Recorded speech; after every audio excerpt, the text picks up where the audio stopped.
بسم الله الرحمن الرحيم اللهم صل على سيدنا ومولانا محمد وعلى ال سيدنا ومولانا محمد وبارك وسلم وصلى عليه رب زدني علما رب اشرح لي صدري ويسر لي امري نو مخکې دا خبره شروع شوه چې مولانا عبدالقاهر شیخ عبدالقاهر رحمت الله علیه د په دلائل الاعجاز کې دا خبره لیکلې ده چې شیخ عبدالقاهر رحمت الله علیه چې کله په حرف نفي د مستملین مخکې راغلي وي حرف نفي د مستملین مخکې راغلي وي نو دا سره پر راځي نو چې دا صرف د دې لپاره راځي چې دا مسند خاص کوي د خبر فعلی سره مستملین خاص کوي د مستملین سره لکه ما انا قلت هذا دې معنا دا چې ما دا خبره نه ده کړې سره د دې نه چې لکه نور چې دا کړ د قمان نه کړی نو پرون سبق ویل شو چې ما انا قلت ولا غیری ویل صحیح نه دي لکه چې ما انا قلت هذا کې نه فی ځان نه کوي د نور د لپاره اثبات کوي خو چې دا سره ولا غیری وي نو امید ده نه پوکړه امید غیر نه پوکړه دا صحیح نه دي بیا هم دا ویلو چې کله حرف نفي یو کلمه کلام د شي چې بری کې د سناړو حرف نفي راغلی نه یا به حرف نفي وي او هغه د مسلمانین ورستو راغلی نو ګر سره به حرف نفي نه راغلی نو یا دا به تخصیص لپاره دی یا تقوی د حکم لپاره دی او حرف نفي پکې راغلی و نو بیا د تقوی لپاره دی نه حکم د مضبوطول لپاره او کنه کې راو په نه کې را باندې داخل شو نو بیا تخصیص لپاره دی دا او بیا پکې یا د تخصیص بیا د جنسي یا پکې د واحد تخصیص واحد وي دا ذکر کړو نو دوی چې ولذي يشعر به کلام الشيخ هغه چې خبردارو کې بری سره کلام د شیخ په دلایل الاعجاز کې چې الله فرق بین المعرفه والنکره کله دې حرف نفي نورست معرفه راځي او کنه کېره راځي یعنی کوم مسلمان معرفه وي او کوم مسلمان کېره وي نو دا پدې کې څنګه نشته فرق نشته في ان البناء عليه قد يكون للتخصيص وقد يكون للتقوي ووافقه او موافقت کړه د عبد القاهر رحمت الله علیه السکاکی على ذلك بدی باندې یعنی څنګه چې دغه دا خبره ده دا شیخ عبد القاهر رحمت الله علیه دا خبره ده چې په معرفي او په نکری کې بدی کې چې دا فرق نشته کړه د تخصیص لپاره د کړه تقوی لپاره راځي نو دی علامه سکاکی رحمت الله علیه هم د په خبره کې اتفاق وسره کړی دی چې دا تقدیم دا تخصیص فائدہ ور کوي دا تخصیص فائدہ ور کوي لیکن د علامه سکاکی رحمت الله علیه او د په دای کې فرق دار چې دا شیخ صاحب کوی چې کله حرف نفي وسره راغلی وي نو دا بل تخصیص د پر راځي او که حرف نفي وسره نه وي راغلی نو بیا با کله د تخصیص د پر راځي او کله بل تقوی د پر راځي خو علامه سکاکی رحمت الله علیه وی کنه کې روا کچرته مستدلین کې روا او مانع نه موجود نو بیا بر تخصیص د پر راځي او کچرته دا معرفه او اسم ظاهر نو دا بس صرف او صرف د تقوی د پر راځي پوه شئ بل معنی هغه بل معنی پوه شئ وګوره ورته وی ووافقه ام موافقت کړه ده وافقه کې هو زمير نه راځي عبد القاهر دا او موافقت کړه ده عبد القاهر رحمت الله علیه هو د السکاکی فی علی ذلک بدی معنی ووافق السکاکی موافقت کړه ده امام سکاکی رحمت الله علیه د عبد القاهر رحمت الله سره بدی معنی او ای علی ان التقدیم یفید التخصیص چې تقدیم د مسلمان مخکواله دا خو د تخصیص فائدہ ور کوي لیکن خالفه فی شرائط و تفاصیل لیکن د علامه سکاکی رحمت الله علیه او د علامه عبد القاهر رحمت الله علیه په شرایط او په تفاصیل کې فرق ده لکه پوه شئ یعنی مکه خود دا وی کنه چې په معرفه او نکره کې فرق نشته لکه معرفه او کنه کې نه او کله کله ولا تخصیص لپاره دی او کله کله به د تقوی لپاره دی او علامه سکاکی رحمت الله بل خبره ده فان مذهب الشيخ ذكر الشيخ رحمت الله علیه شیخ عبد القاهر مسلک دار انه ان ولي حرف النفي کچری دا نږدې وي دا مسلمي او زوی د حرف نفي سره نو بیا د تخصیص ته پر راځي و الا او کچته مسلمي د سی وی چې حرف نفي وسره نه وي مسلمي د سی چې حرف نفي وسره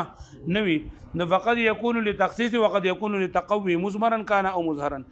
او کچرته بیا دغه نه وي حرف نفي پکې نه راغله نو کله د تخصیص ته پر راځي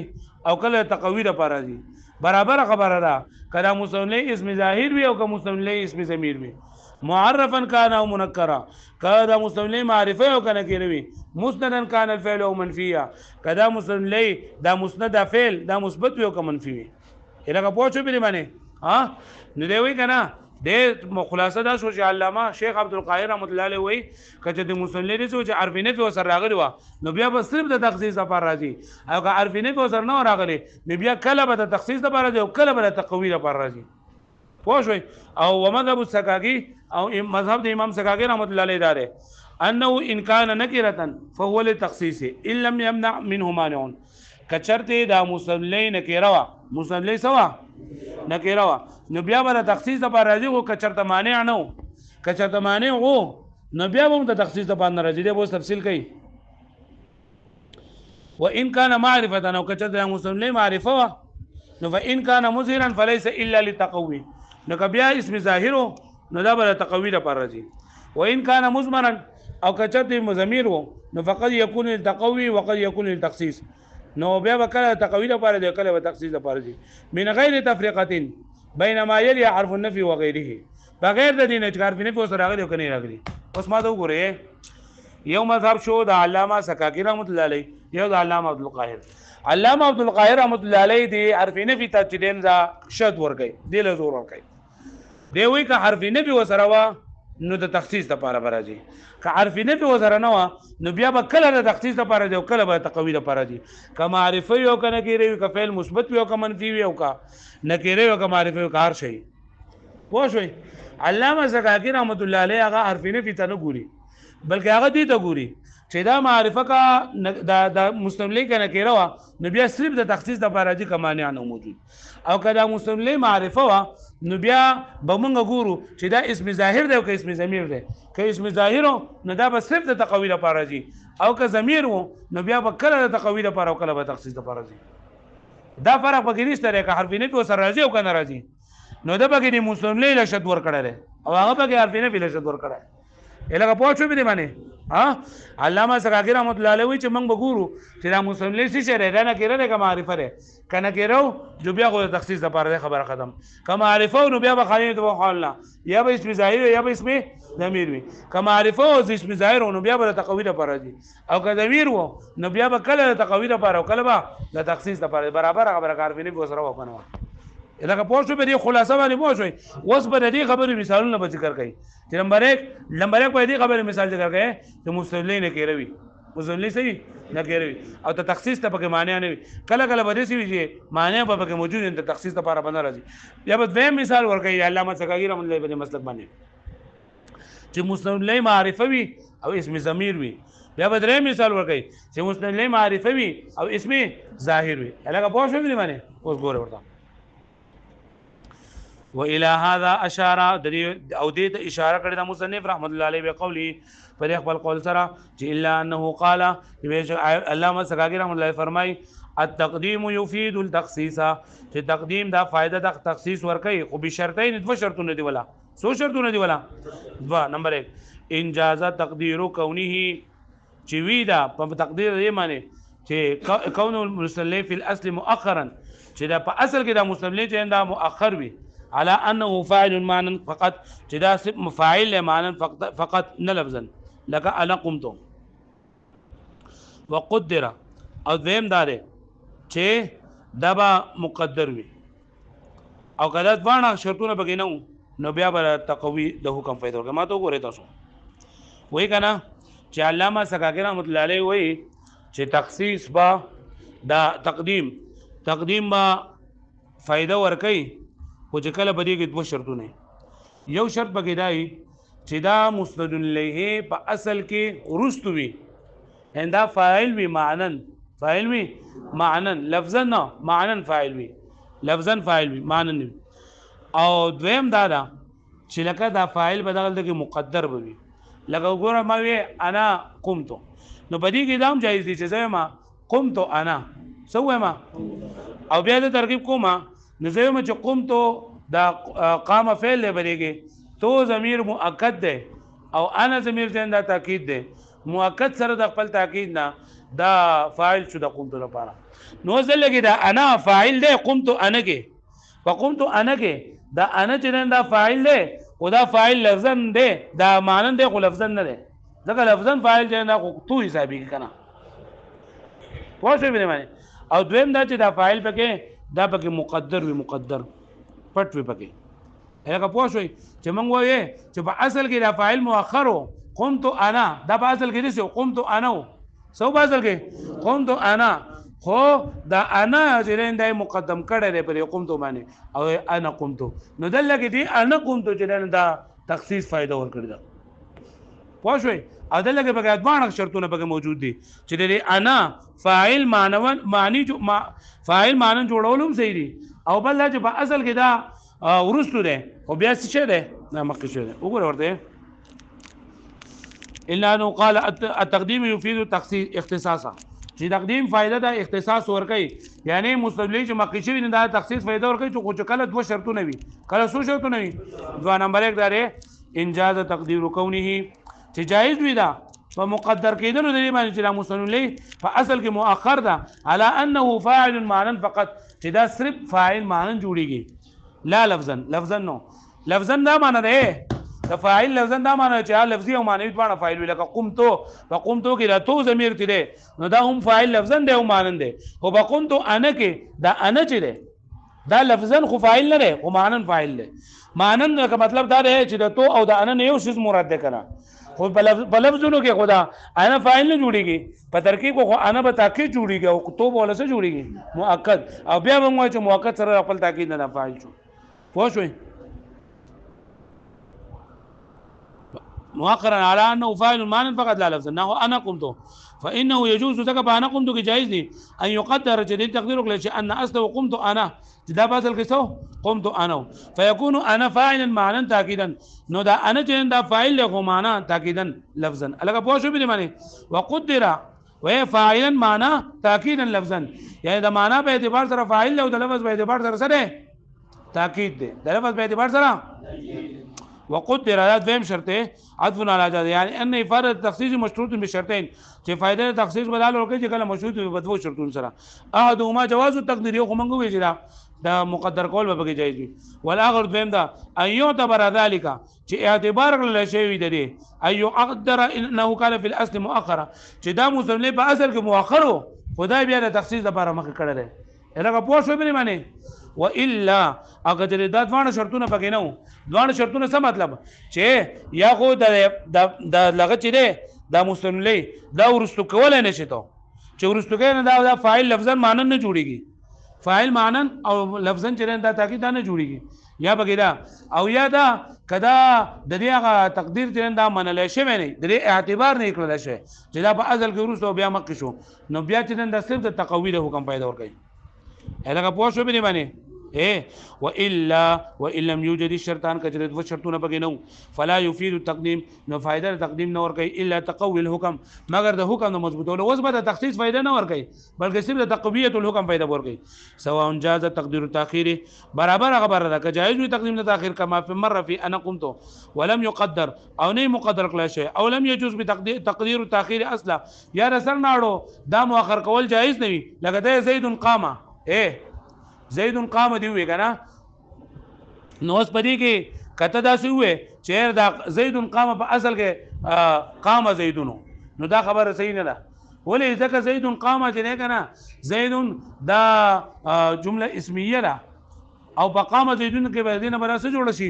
جمله فعلیه به جوړ شي بل لا بزید قام کې په دې کې تقویت د حکم ده فزید دا زید یو پیرتا مصلی صراحتا ذکر کو ویم بقام کې دی هو ضمیر ده او هغه راځي کو د زید نو دلته کې پکې دا تکرار د مصلی راغی یو قسم لا نو دای په کې تقویت پیدا کو خو چې کم تقویت په دې زید قام کې لري اب قام زیدون کې نشته ځکه بیا په دې کې قام به یو فعل بشي او زیدون بوله مسلم فاعل بشي خبره به ختم شي خو په زید قام کې دا تکرار د مسلم دی لکه پوه شو به معنی اولم يجوز یا بجائز نه تقدير تاخير مؤخر کول مقدر من الاصل بالکل نو زید قام فانه لا يجوز ذکر جائز نه ان يقدر جويل شيء ان اصله قام زید چې دا زید قام بس قام زید فقدم نو دا مقدم کړ شو لما سند کړو لکه چې موږ مکه ذکر کړل تقویت حکم نه پاره دي الګه پوه شوي ولما كان مقتضى هذا الكلام ان لا يكون نحو رجل جاءني مفيدا لتخصيصه وز د دې نه دا خبره کوي کنه چې کله کله دسی وي چې رجل جاءني چې نه کنه دا فائدہ د تخصیص ور کوي دا مثال نه رجل جاءني د تمنګ وګورو چې موږ وایو رجل دا مبتدا ده او جاءني دې لپاره سره فاعل نه دا فعل فاعل مفعول به دا فعل څنګه دا خبر شو مبتدا خبر جمله دلته دا مستقلی ته مخه کړل نو یک دل د کې دا رجل جاءني کې تکدسي اومنه چې دا رجلون په اصل کې ورستو دا رجلون په اصل کې ورستو او جاءني رجلون وو اصل کې څو جاءني رجلون وو او دا جاءني رجلون چې نه دا معنن وو دا معنن فاعل معنن څو معنن فاعل وو معنن فاعل دې څه وکړه چې موږ دا رجل جاءني رجل ترکیب موږ دې څه کوو جاءني رجل ترکیب دې څه نه کوو چې جاء فعل نون وقايه ضمير منصوب متصل مفعول به رجل الفاعل دا ترکیب بده سي نه دا بده سي جاء فعل بدی کې هو ضمیر مبدل منه نون وقايه ضمیر منصوب متصل مفعول به او رجل چې دا بدل مبدل منه سره خپل بدل نه دا فاعل شو جاء لپاره نو ګور دل کې دا رجلون معنن فاعل شو معنن فاعل شو کنه لفظا خو فاعل نه لفظا فاعل خو بدی کې هو ضمیر ده کنه او لفظا خدا رجلون بدل له نو دې هغه مخکې چې موږ مقاعده ویلا چې یو خدا چې بده دا به فاعل به معنی لفظا بنوي ویم دا چې تبا دا منی چې دا رجلون جاءني په اصل کې جاءني رجلون وو خو د تخصیص د بار دا رجلون چې دا موږ جاره مخه کړل پوه شو دې معنی چې کله تخصیص د پاره کې دا شنو په نګره کې تخصیص پیدا شو نو رجل جاءني مبتدا خبر واقع کېدی شي چې کله به دا قص قطر دا ونه منی کنه نو رجل جاءني مثال ویل بیا ناراوري ځکه دا نه کېره تخصیص بګی نشته او چې نه کېره بګی تخصیص نه نو دا بیا دا نه جوړیږي نو امام سکاکی رحمت الله علیه دا ذکر کړی دی دا اثر النجو الذين ظلموا پشانته واثر النجو الذين ظلموا پدې کې دا اثر فعل له پدې کې دا واو فاعل نه دی